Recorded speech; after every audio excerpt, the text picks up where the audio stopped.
Throughout history, we, as humans, have used the power of our minds to achieve incredible and amazing feats. In reality, our minds are simply tools we use to create our thoughts. And the quality of our thoughts determines the quality of our experiences. A simple shift in perception will quickly and easily improve how you feel and what you believe is possible, helping you to achieve all of your personal goals, even those that previously seemed unattainable. Join us now as we explore the vast landscapes of our minds. This is Mind Over Matter. Hello, good evening, and welcome to Mind Over Matter. I'm Brandolyn Jokiel. And I'm Mitch Friedman. And we teach people how to use their creative mind power to feel better and get more of what they want in their life. Yeah, and our show is all about the mind and how to use yours and just feel good. Grab life by the horns like that. Is that Dodge Ram truck commercial? I don't know. That just popped into my head. I could see it. I could visualize the horns and everything. Saw myself kind of wrestling with a ram. And so, anyway. Well, you seem pretty wound up today. I know I did a couple of interviews this week, and then when I edited them and I played them back, I thought, oh my God, I need a seatbelt. Like somebody needs to give me a pill to calm down or something.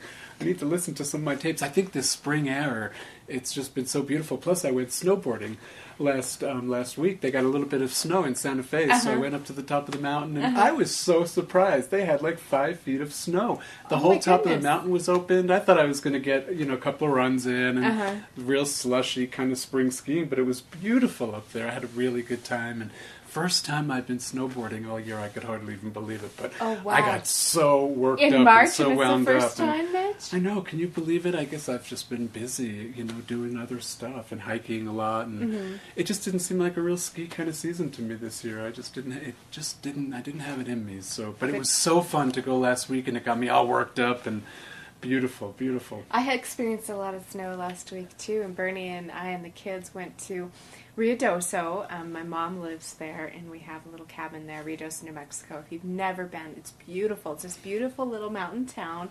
I know Mitch and I have gone for our business retreats, and we have this little cabin that was built in the 30s, so I really like going there, and it was snowing when we went. We had a little trouble getting up the back part of the mountain from Carrizozo to Ruidoso, and then we met our friends up there who are from Las Cruces. They came up to have dinner with us and drinks, Scott and Renee, and boy, did we have a good time.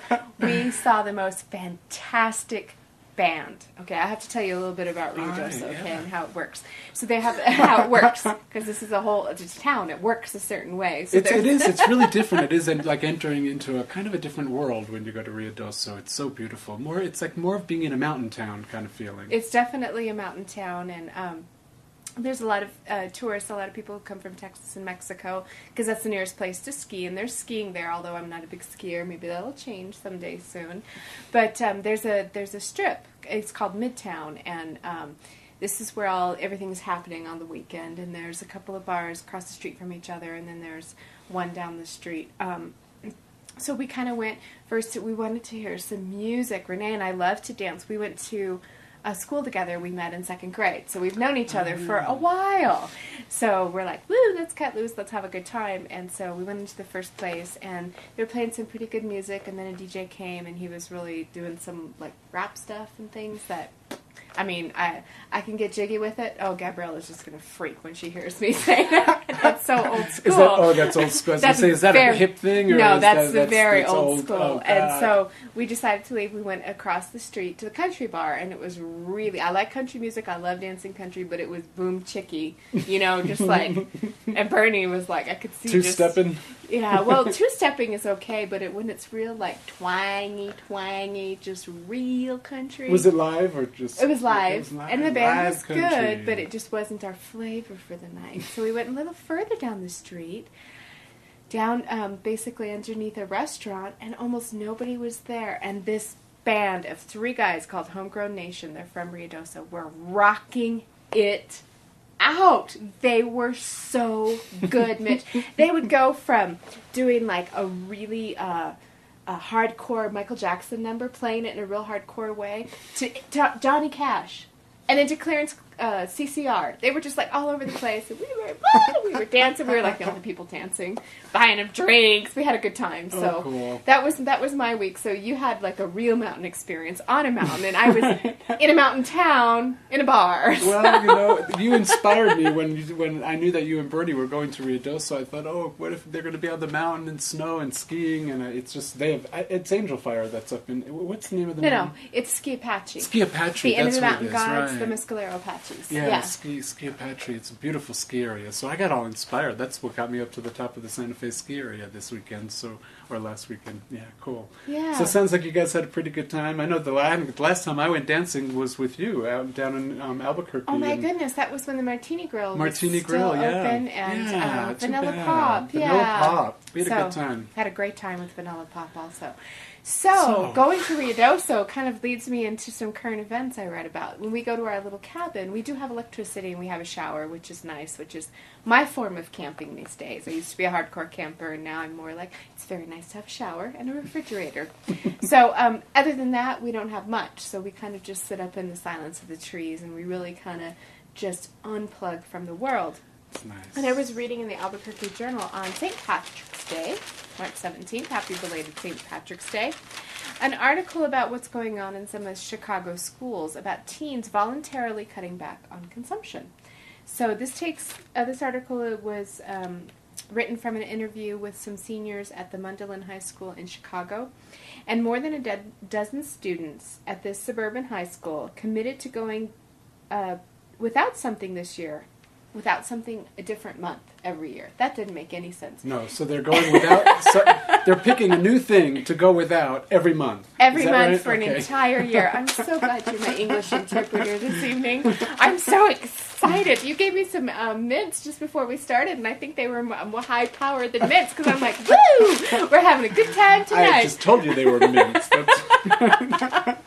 We joke, we kid.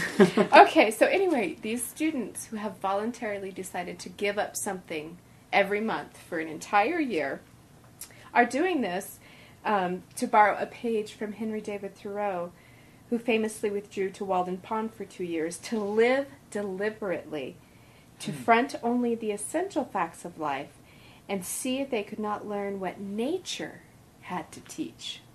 So some of the things that they're giving up is, they began the project in November, where they gave up sugar, all sugar, and eating out in restaurants. So they all gave up the same thing for that month. The same thing. Okay. So they're all going great, through their yeah. little withdrawals together. Then no television for the entire month of December. Oh boy, I bet that was a trip for people, children, kids, teenagers these days. TV, I make up, is a pretty big part of their life. Oh yeah, that's one of the first things that goes when Gabriella requires a little corrective action. The TV goes. TV Yeah, I would love to hear what they had to say about that month. Yeah, they didn't really quote about that. In January, they forwent using, is forwent even a word? They forgod. They forgoed. Forgoed using. They stopped using. They stopped using. Thank you. It's a word now. They stopped using new sheets of paper. So they would use the backside of backsides of other pieces of paper. Yeah. Plus, great. And they pledged in February to avoid buying anything that might end up in a landfill. So nothing, I think that would be quite a challenge. I mean, I don't really think too much about it when I go to the store. I buy what I need, and then sometimes when I'm throwing things away, I think, oh, look at this packaging. But to be conscientious of it, like to really have that in the forefront of your mind. And this month, no cell phones. No cell phones at all. So one of the reasons, like they quoted Henry David Thoreau about living a more deliberate life, there's also an author, Madeline Levine, who wrote The Price of Privilege, How Parental Pressure and Material Advantage Are Creating a Generation of Disconnected, Unhappy Kids.